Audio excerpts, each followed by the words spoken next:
Welcome back to TLDR's daily briefing for Monday the 10th of March 2025. In today's episode, we cover Romania's upcoming presidential election, a US-Poland social media spat, and US-Ukraine talks in Saudi Arabia. But first, Canada's new Prime Minister. The former governor of the Bank of Canada, Mark Carney, has been elected the new leader of Canada's ruling Liberal Party, taking over from outgoing Prime Minister Justin Trudeau. Carney won the party's leadership election on Sunday with a monumental 85.9% of the vote, beating his next nearest challenger Chrystia Freeland, Trudeau's former finance minister, who received just 8%. Upon victory, Carney immediately became leader of the Liberals, but won't become Prime Minister until he's sworn in by Governor-General Mary Simon. At time of writing, a date hasn't been set for this, so for now, he remains Prime Minister designate. 59-year-old Carney is not a Member of Parliament, and has never actually held political office before. He previously served as Governor of the Bank of Canada from 2008 to 2013, steering the country's economy through the financial crisis, and then served as the Governor of the Bank of England from 2013 to 2020, right through the tumultuous Brexit period. His entry into Canadian politics comes at a time when relations with Canada's southern neighbour, the United States, have all but collapsed. Not only are the two countries in the midst of a potentially devastating trade war sparked by Donald Trump's imposition of tariffs, but Canada also faces repeated calls by Trump for Canada to be subsumed into the United States as the 51st state. In his victory speech, Carney focused his fire on Trump, repeatedly mentioning him by name and vowing to win the trade war, saying, "The Canadian government has rightly retaliated and is rightly retaliating with our own tariffs that will have maximum impact in the United States and minimum impact here in Canada. And my government will keep our tariffs on until the Americans show us respect." We didn't ask for this fight. We didn't ask for this fight. But Canadians are always ready when someone else drops the gloves. So the Americans, they should make no mistake, in trade as in hockey, Canada will win.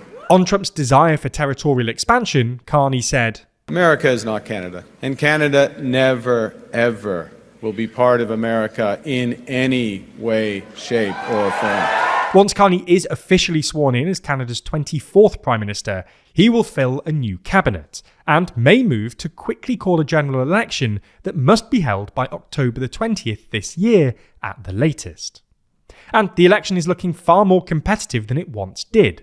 For the last couple of years, the ruling Liberals have been polling in a distant second place behind the opposition Conservatives that looked set to form the next government. In fact, at the beginning of 2025, the Liberals were more than 20 points behind the Conservatives. However, Trump's return in the US and Trudeau's resignation from the premiership have breathed life back into the Liberal Party and provided momentum that Carney will be hoping to ride into the election.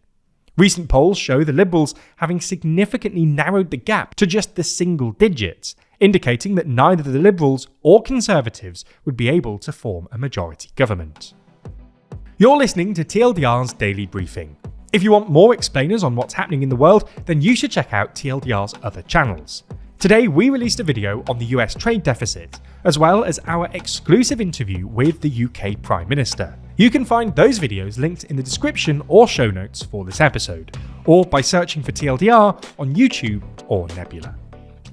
In news from Europe, Romania's far-right pro-Russian presidential candidate, Călin Georgescu, has been banned from standing in this year's rerun of the 2024 presidential election due to ongoing criminal investigations. On Sunday, Romania's Electoral Bureau said it was investigating Georgescu's candidacy after it received objections relating to ongoing investigations against him. Georgescu is under criminal investigation on 6 counts, including membership of a fascist organisation and false statements about campaign financing. The move to ban Georgescu is the latest development in Romania's complicated political crisis. This began in December, when the country's constitutional court annulled the results of the first round of the presidential election, which Georgescu had won with nearly 23% of the vote, over concerns of Russian interference. Then, last month, US Vice President J.D. Vance made a speech in Munich accusing Europe of backsliding on democracy, specifically citing the annulment of Romania's election results. On Sunday, billionaire Elon Musk also posted on X, calling the decision to ban Georgescu crazy. Georgescu is now appealing the ban, with a final ruling expected on Wednesday. However, the country's constitutional court is unlikely to reverse the ban, potentially opening up an opportunity for Romania's right-wing populist leader of the opposition, George Simion, to run in his place. In other news from the weekend, Polish and US officials have clashed on social media over the Starlink satellite used to provide internet connectivity to Ukraine and its military. The debate started after Poland's foreign minister suggested that Ukraine may need an alternative to the Starlink satellite service, owned by Trump's ally Elon Musk, if it becomes unreliable. In response, US Secretary of State Marco Rubio accused the Polish foreign minister of making things up and said, "And say thank you, because without Starlink, Ukraine would have lost this war long ago, and Russians would be on the border with Poland right now." For his part, Musk later said on X that he would never switch off the Starlink satellites in Ukraine or, quote, use it as a bargaining chip. On Monday morning, Polish Prime Minister Donald Tusk added his thoughts in a post on X, saying, "True leadership means respect for partners and allies, even for the smaller and weaker ones, never arrogance. Dear friends, think about it."